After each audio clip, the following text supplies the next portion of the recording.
ഇന്നലത്തെ എപ്പിസോഡ് കണ്ടവർക്കറിയാം, സിജോ എയറിലായിരുന്നു. കാര്യം പവർ ടീമിൽ നിന്ന് പുറത്ത്, അങ്ങനെ എല്ലാം കൊണ്ട് സിജോയ്ക്ക് ഇന്നലത്തത് വളരെ നെഗറ്റീവ് മാത്രമായിരുന്നു. പക്ഷേ ഇന്ന് സിജോ നല്ല രീതിയിൽ പോസിറ്റീവായി മാറുന്നൊരു കാഴ്ചയാണ്. സിജോയും അതുപോലെ തന്നെയാണ് നമ്മുടെ രേഖ ചേച്ചി കൂടെ ഒരു ആക്ട് ചെയ്തിട്ടുണ്ട്. അത് ഇത്ര പേര് കണ്ടിട്ടുണ്ടെന്ന് പറഞ്ഞിട്ട് അവരുടെ അവയവദാനത്തെക്കുറിച്ചാണ് സംഭവം ചെയ്തിട്ടുള്ളത്. അത് കുറച്ച് പേര് കണ്ടിട്ടുണ്ടായിരിക്കും. ഇമോഷണലി നമ്മളങ്ങ് ഡൗണായി പോകുന്നൊരു ആക്ടായിരുന്നു. കരഞ്ഞു പോകും. അപ്പോൾ ലാലേട്ടൻ ഇന്ന് വന്ന് അതിനെക്കുറിച്ച് സംസാരിച്ചിട്ട് പറയുകയാണ്, ഞാനും എൻ്റെ എല്ലാ അവയവവും ദാനം ചെയ്തിട്ടുണ്ട്. അതൊരു വലിയ വെളിപ്പെടുത്തലാണ് സത്യം പറഞ്ഞാൽ. അതൊന്നും പേടിക്കേണ്ട ആവശ്യമില്ല. നമ്മൾ മരിച്ചു കഴിഞ്ഞിട്ട് നമ്മുടെ അവയവങ്ങൾ മറ്റുള്ളവരിൽ ജീവിക്കട്ടെ എന്ന് പറഞ്ഞ് ലാലേട്ടനും കൂടെ ഒരുപാട് പേർക്കൊരു ഇൻസ്പിറേഷൻ ആവുകയാണ് ഇന്നത്തെ ഒരു വീഡിയോ.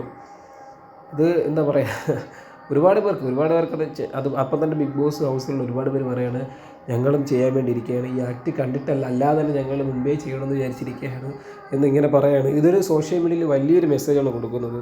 ഇന്നത്തെ എപ്പിസോഡ് നല്ലൊരു ഇമോഷണലി എല്ലാവർക്കും കണക്റ്റ് ആകാൻ പറ്റുന്നൊരു വീഡിയോ അല്ല, ഒരു എപ്പിസോഡായി മാറട്ടെ. ഓക്കെ.